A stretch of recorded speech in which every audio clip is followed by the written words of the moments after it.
what I'll say for anyone exploring a side hustle, work out why you're doing it. Is it just money? If it's just money, follow the advice I just mentioned. If it's just to explore a passion with a view of eventually maybe it turning into money and making money from it, yeah, go for it. What I would also say is just focus on your time management as well, and try not to, spread yourself too thin.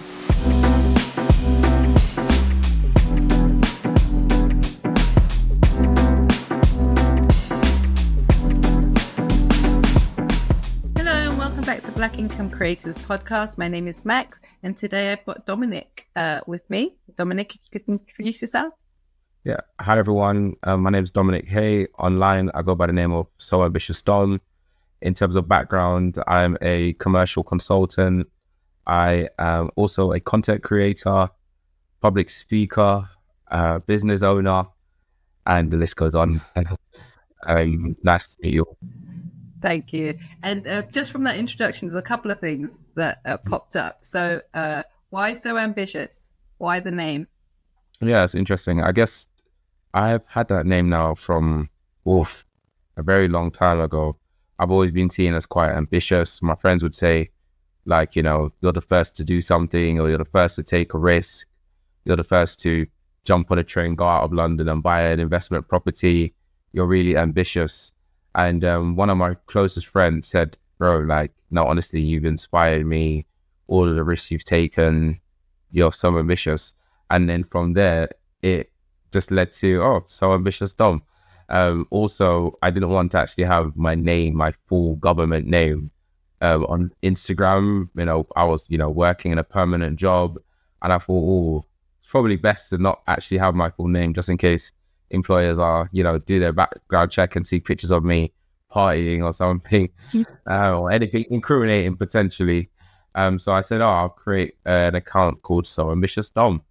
And it's just been that name from, many years ago. Yeah, it's been started. Yeah. And then you said a commercial consultant. Can you explain what that is, please? Yeah, sure. So I'm a commercial manager, which is essentially very similar to contract management, where you manage a contract through its contractual life cycle. You advise businesses on how they are, forming agreements with new, suppliers, or if you're working with a supplier, forming new contractual relationships with customers and advising them on the business from a contractual perspective and financial perspective. So anything you can think of from contract, negotiating terms and conditions, advising on performance monitoring and performance measures, SLAs, KPIs, down to financial management, invoicing, purchase orders, billing, profit margin. Is a deal cash flow positive or is it cash flow negative? Everything from a financial project management perspective and the contract I manage. So I work with different cross-functional teams who regularly support me or feed information to me, and I lead on the management of a contract for its contractual life cycle. Now, I would say I'm more of a consultant now because I've set up my own company.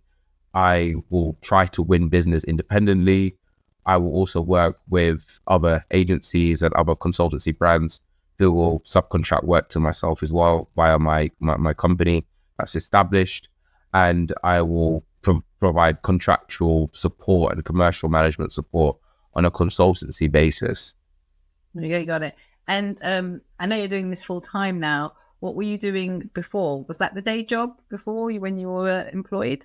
Yeah, day job before. My last permanent role was 2018. I was working for a bank, and it was permanent job, salaried, PAYE, and it was a contract manager role, and that I was, performing. So responsibilities and duties very similar to what I do now.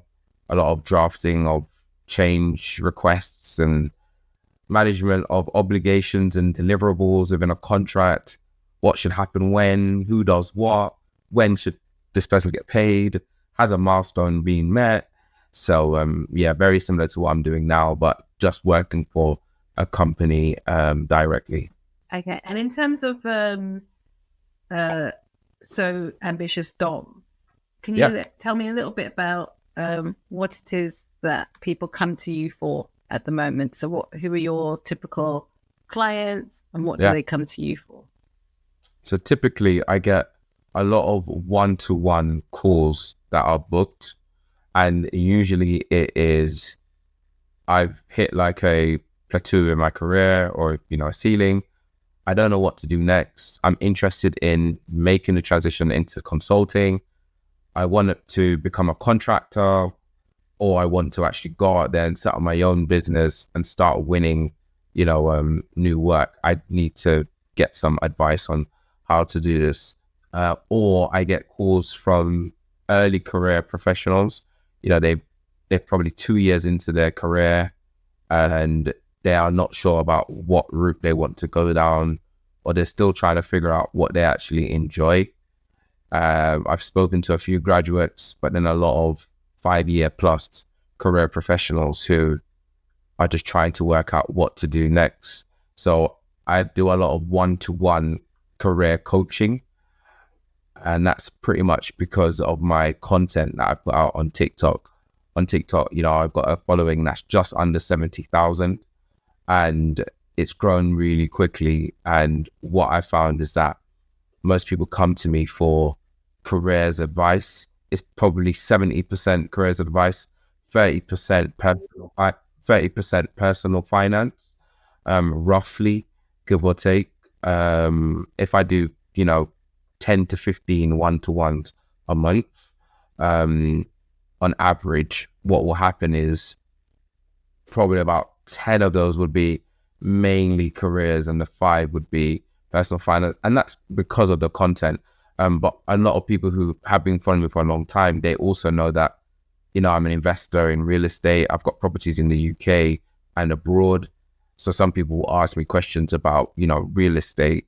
But there's influencers that are out there who their niche is real estate only. So yeah, what's happened is with my content pillars, where it's mainly focused on careers, how to improve your CV, how to get ahead as a consultant, most people are requesting one-to-one on coaching and career coaching, with a small percentage asking about how to maximize my income and make more, and how to invest, how to set up an investment account, how to get on the property ladder, and how to make as much money as possible in a 9-to-5 environment. Okay. And how long typically would you be working with somebody? Let's say it's career advice or career coaching. How long does that normally take? Is it sort of like 6 to 10 weeks? Is it 6 months? What's your standard program time? So what I would usually do is provide a one-to-one, which is usually an hour.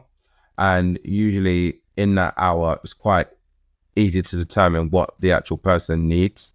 So what I would say is people come to me kind of like, you're to bring your car to a mechanic, and they're trying to work out what the problem is.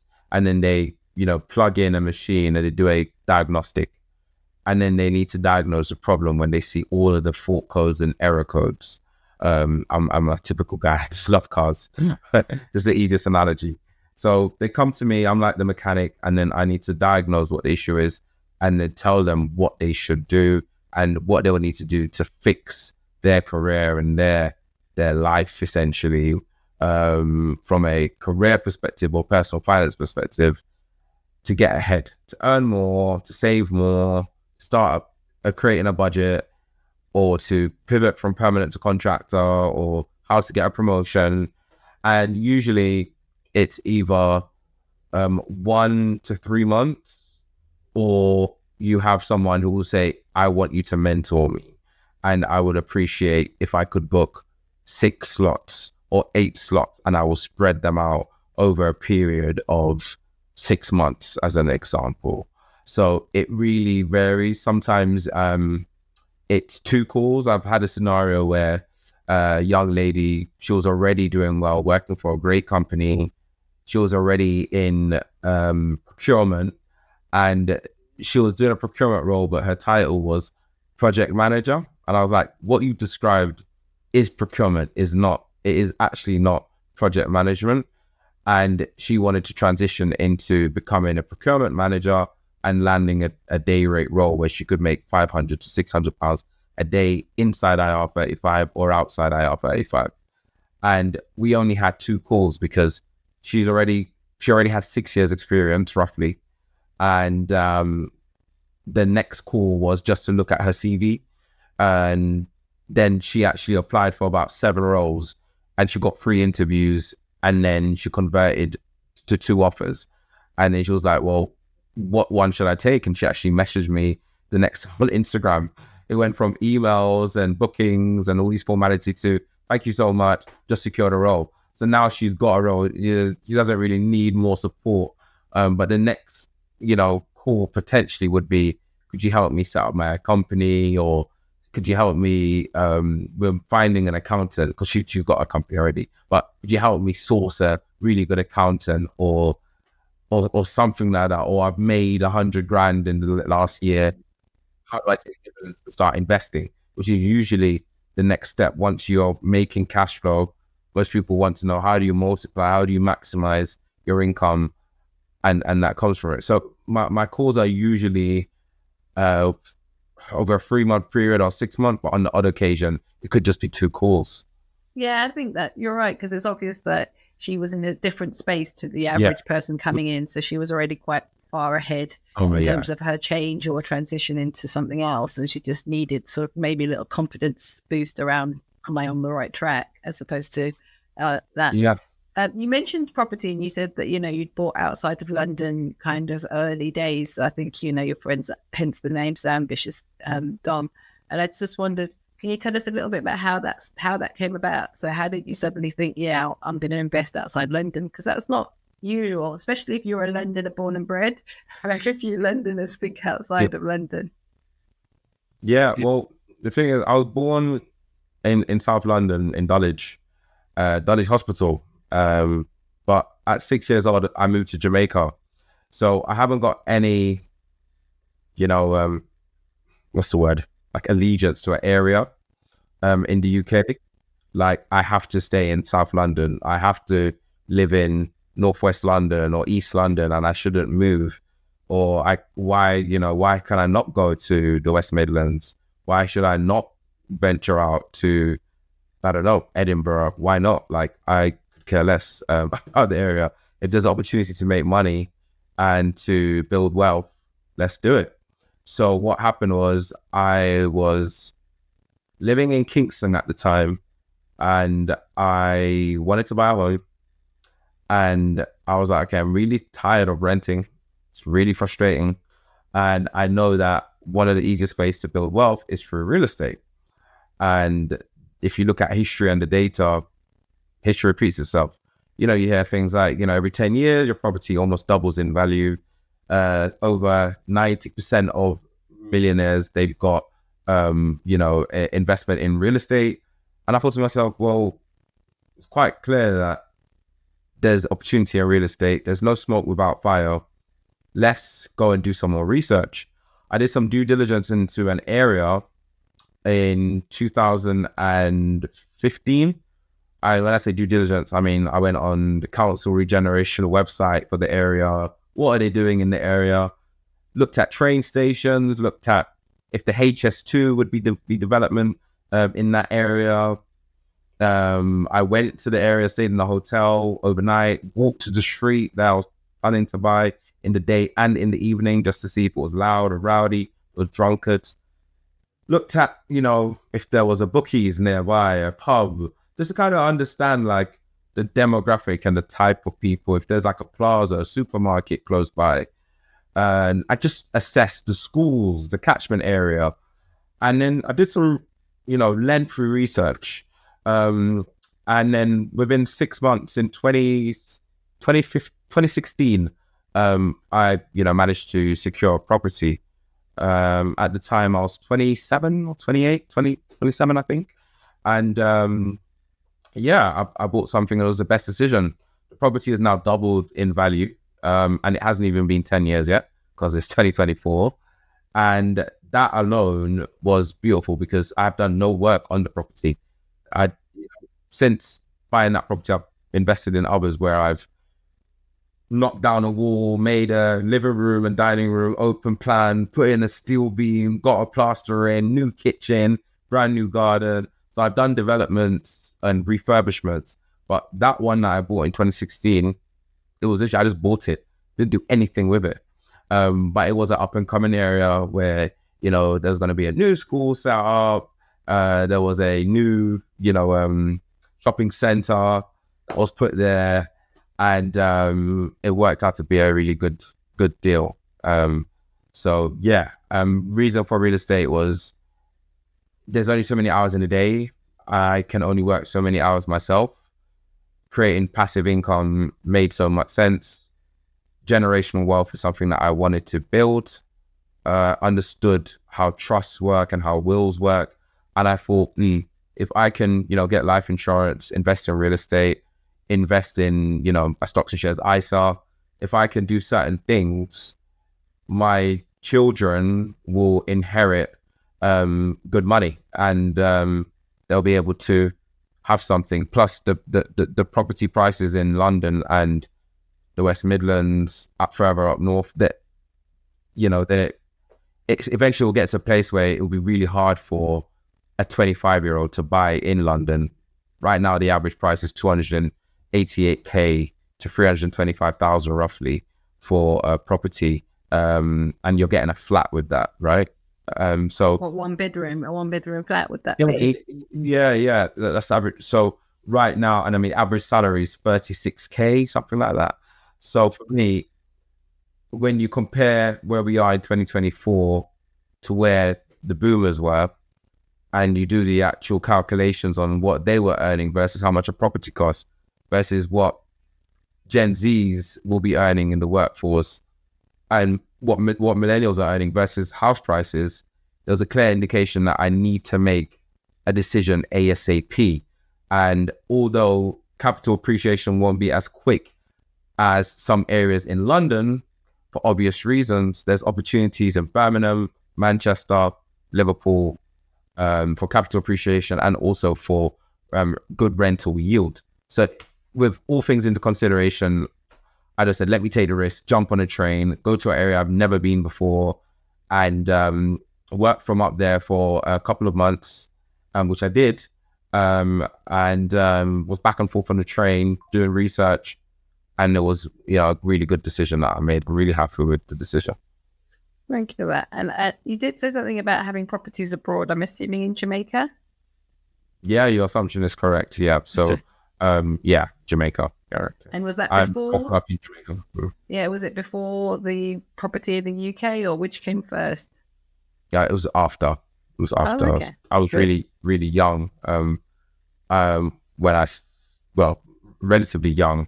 I was in my 20s when I started investing, and it was, what I would say is things kind of took up really quick, where you go from early 20s. Well, I'm not all, but I was broke, living with mummy. I was contributing to the rent where I was living with my mum. I was giving her £500 every month as a contribution, and the rent was £950. So it wasn't hard, because she would do the food shop, she would pay the gas electricity. So it wasn't actually hard. I was paying £500, and that was like, oh, this is a lot. Why do I do this? But then I actually left one role and went to another role, and I jumped like 15 to 20% roughly on my basic. I can't remember, it's years ago now.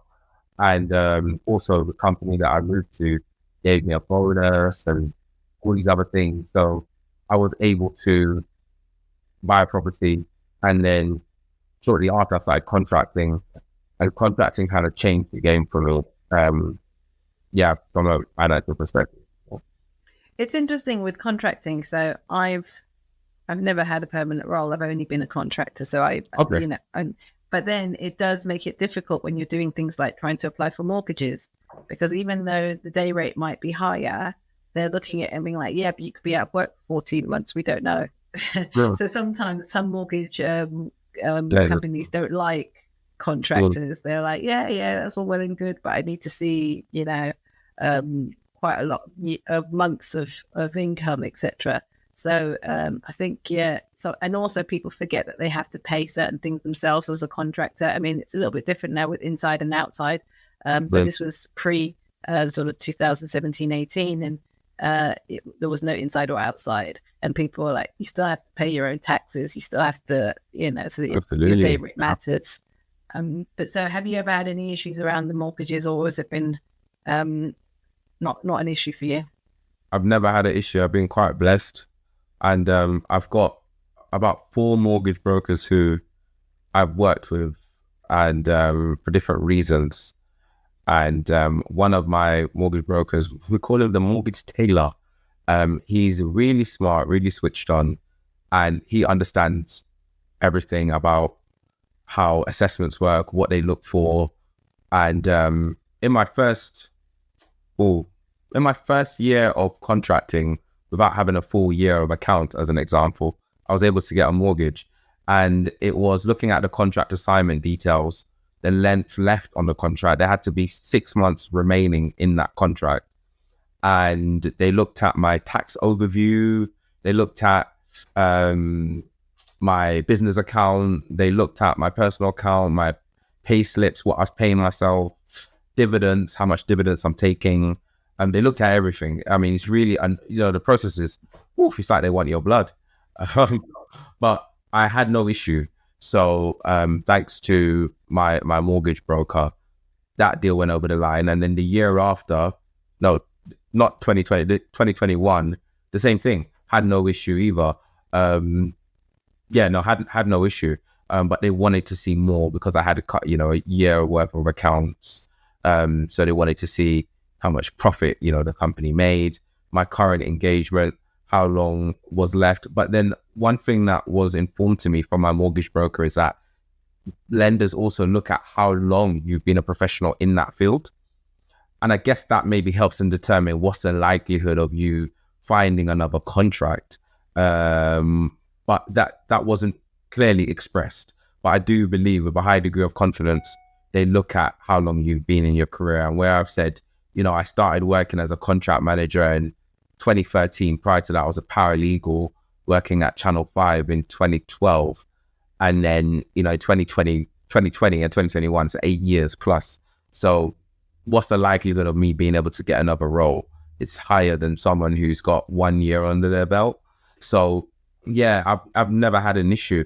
A lot of contractors believe that it's impossible to get a mortgage, but most lenders, they want to care about, how much debt you're carrying, your credit cards, how much credit utilization are you're using, make sure that you pay your bills on time, your credit score, do you have a good credit standing? They want to know, where you currently live, what you do for work. So the same rules apply. If they believe that you can service that loan, they're happy to, give you a loan because that's how they make money, right? They make their money, yeah. And I think what I'm hearing really is around, sorry, I think there's just a slight delay on my side, sorry.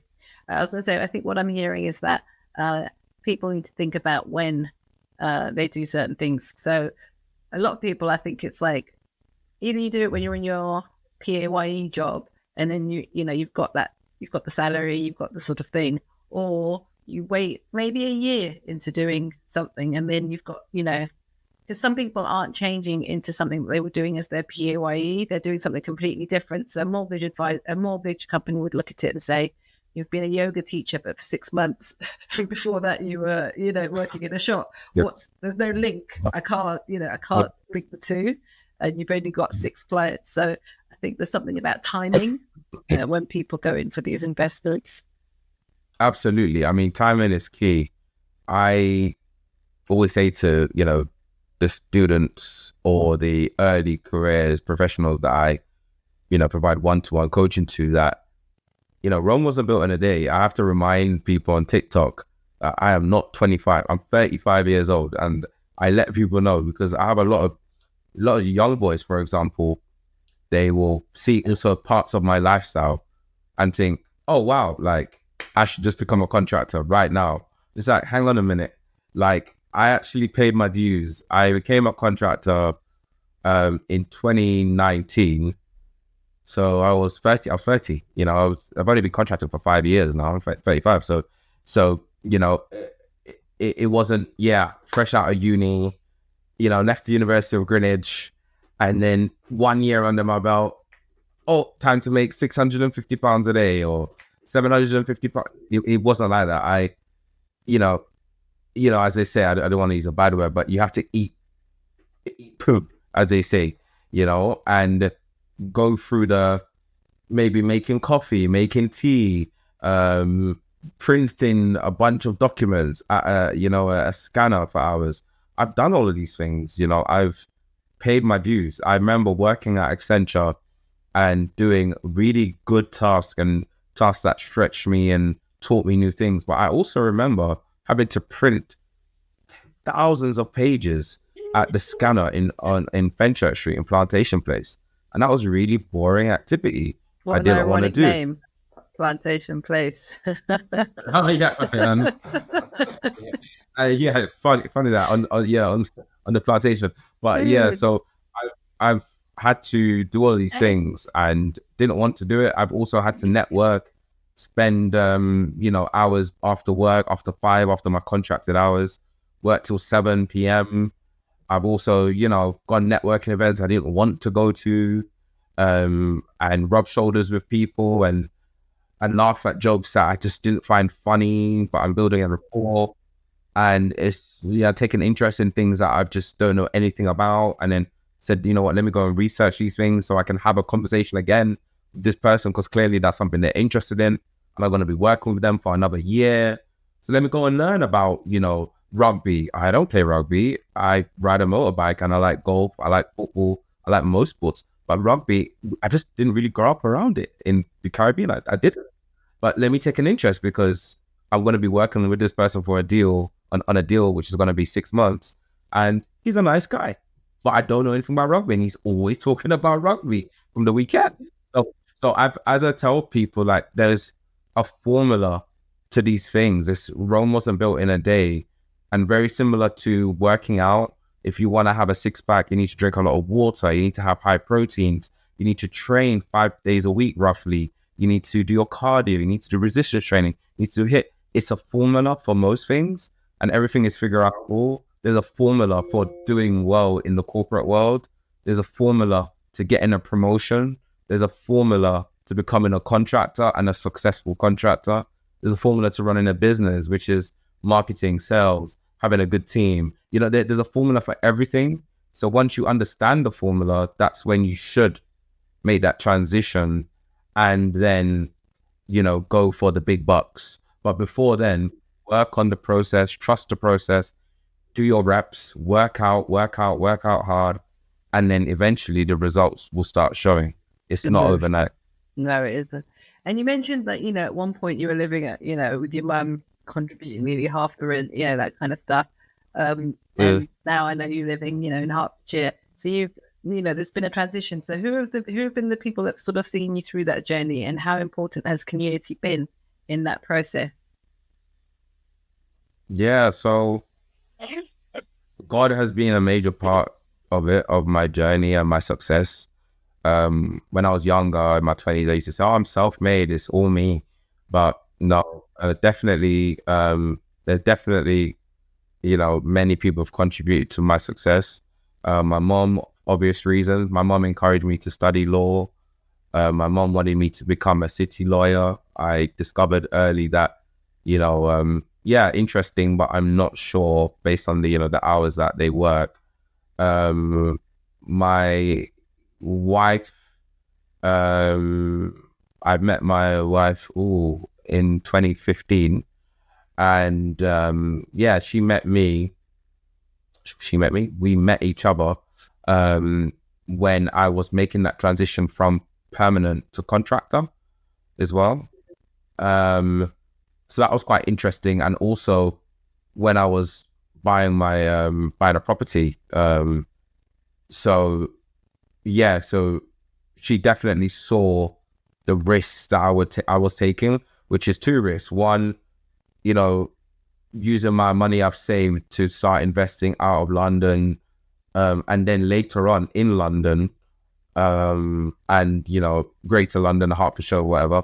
And then also realizing that she's with someone who doesn't want to work in the same arrangement as her, where it's safe. And I didn't believe that a permanent role was safe anyway. And seeing me through the transition. Then my sister as well. My sister is amazing. My sister is she is like my rock. Like she's like my brethren. So we might not talk every day, but we get each other. And what I mean by that is, okay, if there's a big problem, I call my sister. Actually, she's the only number I know off the top of my head. And I do that in like a jokey way, but it's the truth. I only know my sister's number off the top of my head. And if something was to go wrong, I call my wife and my sister, like literally, and then mummy, because my mum will panic and mummy gets in mummy mode. Unfortunately, obviously I haven't mentioned my dad. I don't have a relationship with my dad, that's just life, I guess. But yeah, the women in my family, they're amazing. And that's who I would say really support me, and always are like behind me, trying to push me ahead, say, yeah, keep going. And then, they benefit as well from the reward as well. They definitely benefit from the reward. And they're very fancy, so they like nice things. So I think what you said about your wife being in a more stable situation work-wise, a lot of people think, oh, I'm an entrepreneur, I need to go and find another entrepreneur that will understand me and understand how I want to work. But actually, most relationships, you need like the steady Eddie person. You need that person, just so, because there's ups and downs, and it's a roller coaster with an entrepreneur. It's not always going to be, and it's nice to have someone that's there that has a different, no, definitely. I mean, I don't even think permanent steady Eddie. As I said, my wife and I, we got married last year, but we've been partners for a long time. And what I'll say is, I've seen her in permanent roles, and I've seen her being made redundant. I've seen her she didn't work last year at all, right? And she had a year off, and it wasn't maternity, it was just a year off. And what's good is that I'm in a position where I can support that, and it doesn't impact, some things, scale back a bit. But I mean, last year I still went on holiday like 4 times, and changed my car and still lived my life.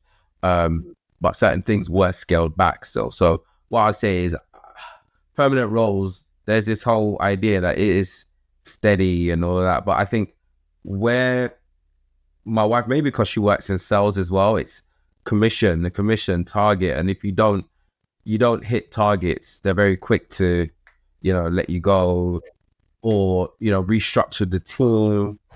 And she's been a part of, the tech layoffs where, thousands of people were let off from Google and Salesforce and Microsoft and all these organizations. So she's been a part of that. So what I would say is, I actually find contracting safer than permanent. I've actually gone back-to-back contract over 5 years. I've lost a contract before, but then, I've also replaced it within a space of a week. So yeah, I do appreciate the fact that she's permanent.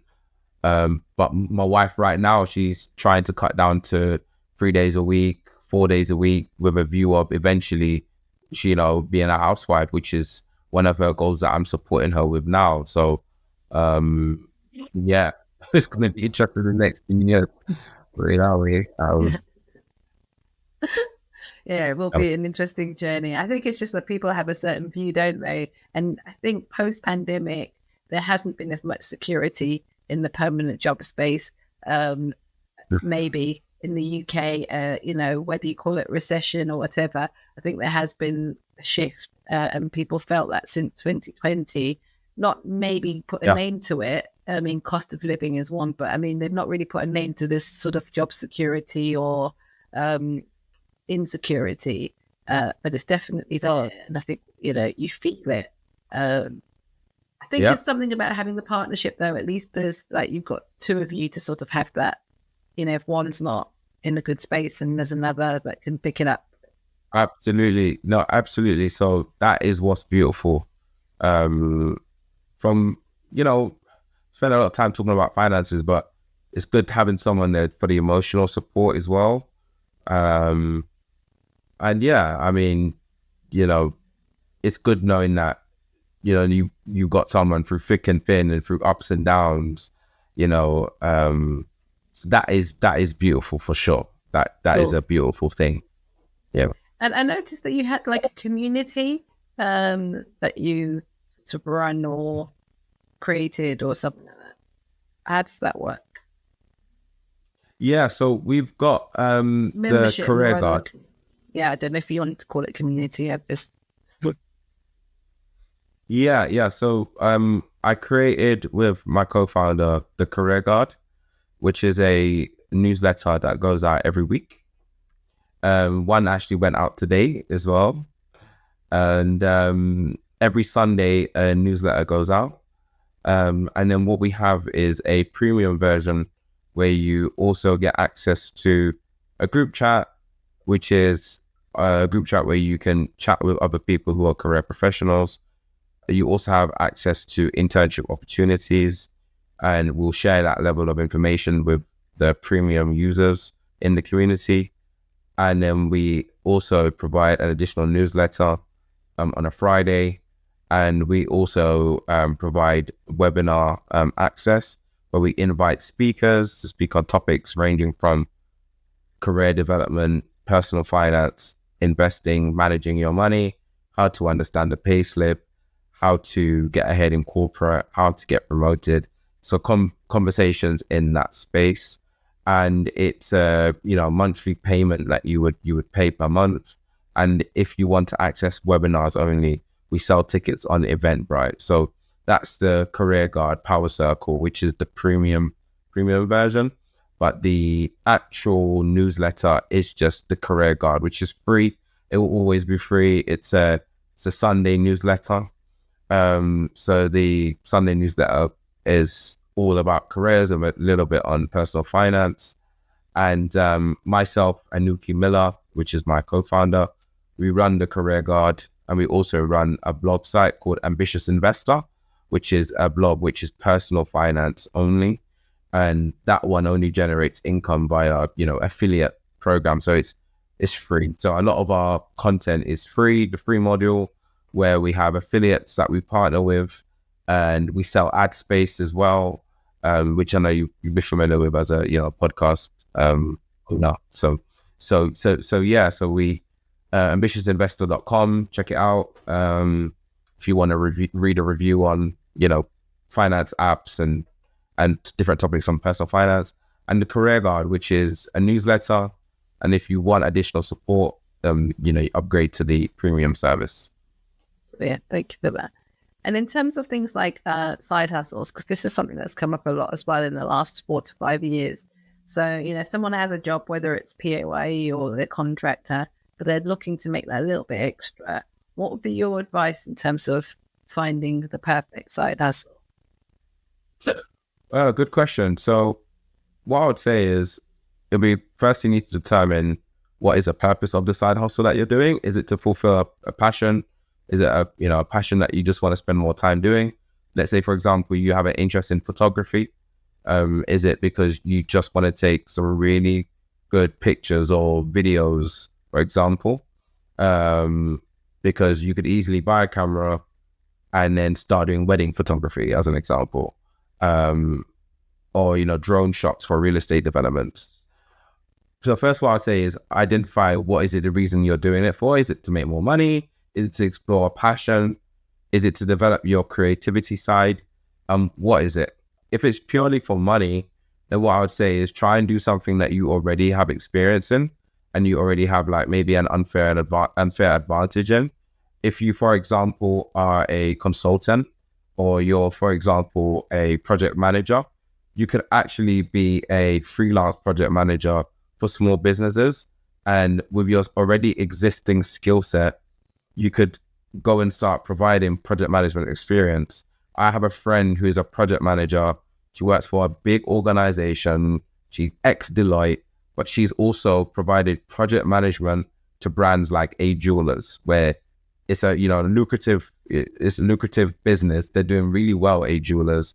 They're based in Hatton Garden, and she has sold project management to them, as a side gig.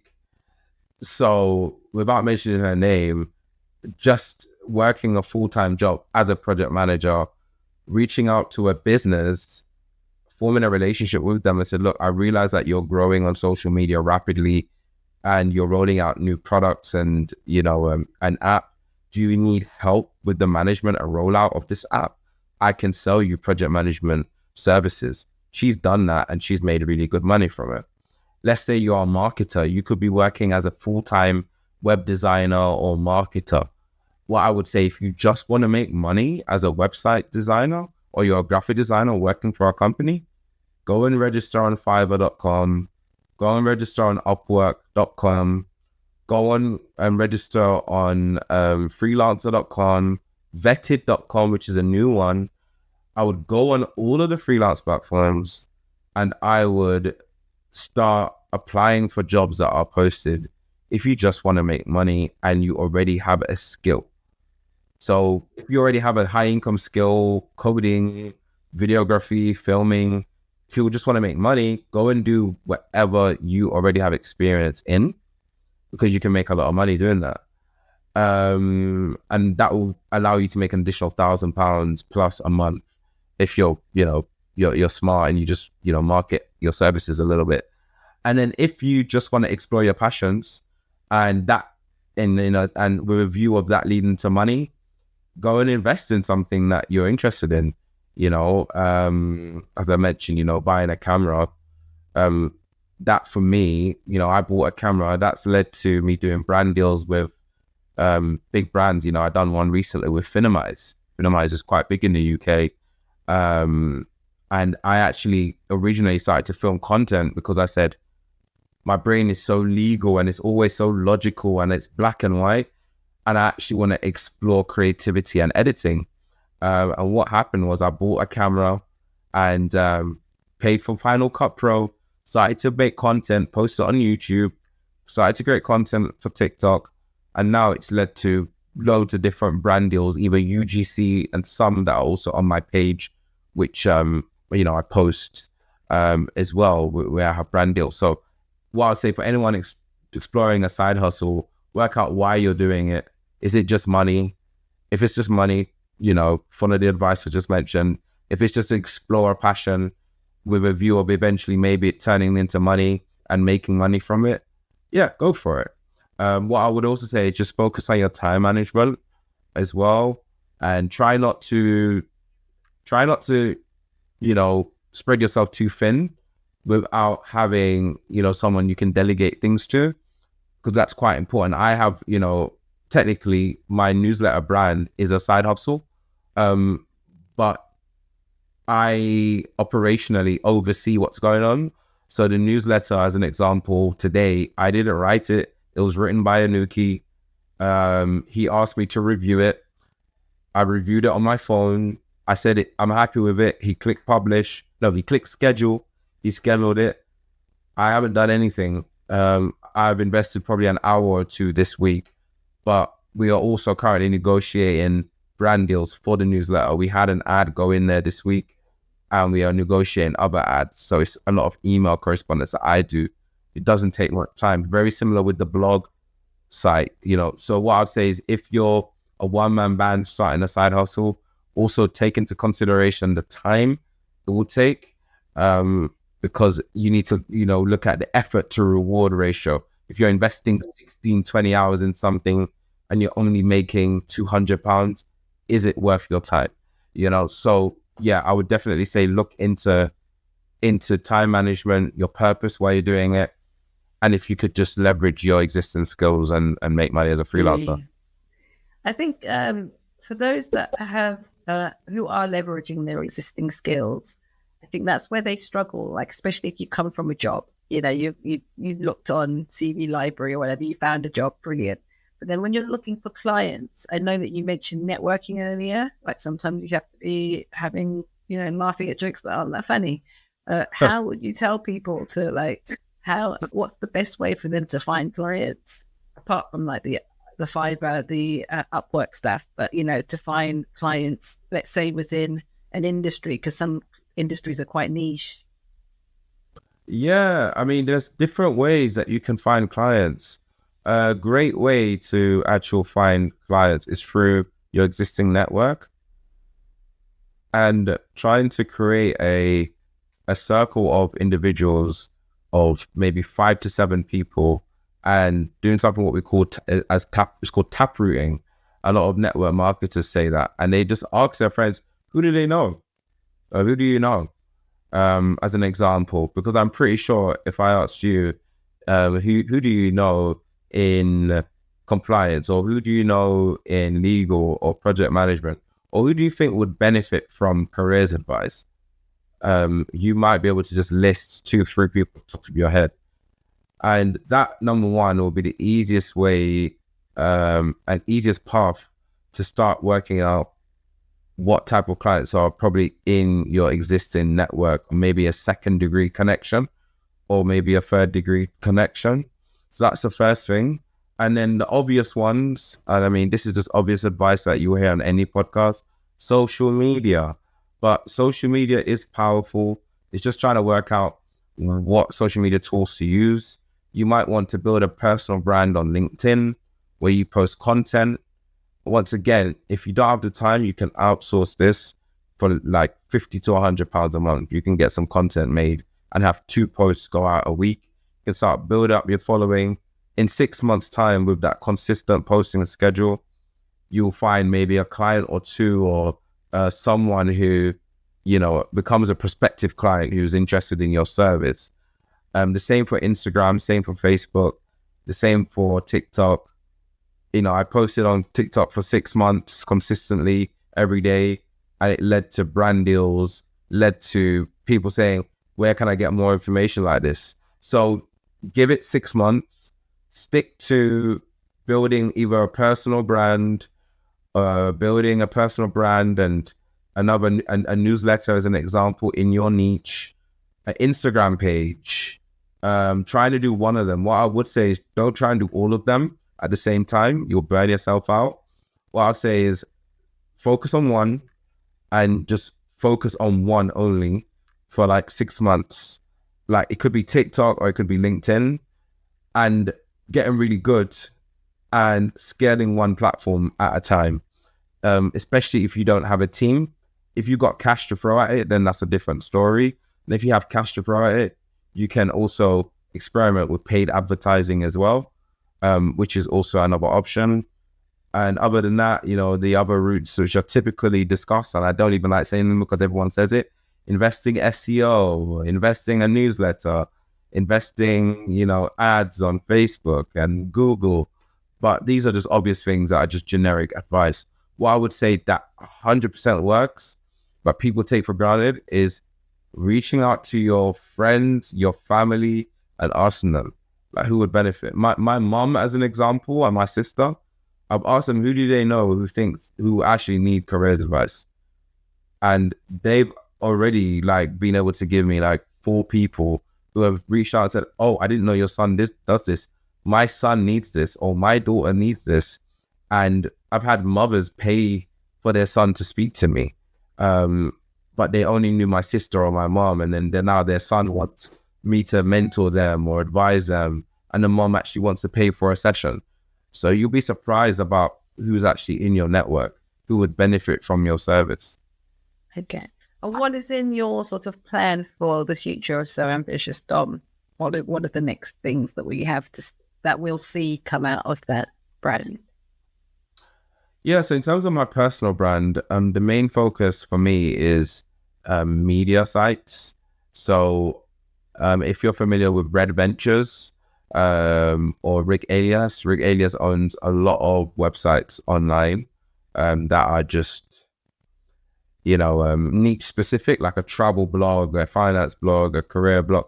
I'm quite fascinated in the world of websites and newsletters. So myself and my business partner, we're keen to acquire digital assets and scale existing newsletters, or newsletters that are no longer, running, but they might have 30,000 subscribers with a 70% open rate and a low click-through rate, and the owner's burnt out or wants to sell it. So from myself in the future, you'll see, more blog sites, newsletters, niche specific newsletters. The Careerguard is growing, and we plan to keep pushing that. And potentially a book, maybe one day, potentially, maybe. More workshops, that's for sure. I've got a few things in the pipeline I don't want to speak about yet, but workshops you probably will see in the soon. Other than that, I don't disclose properties and stuff, but that's not really my niche.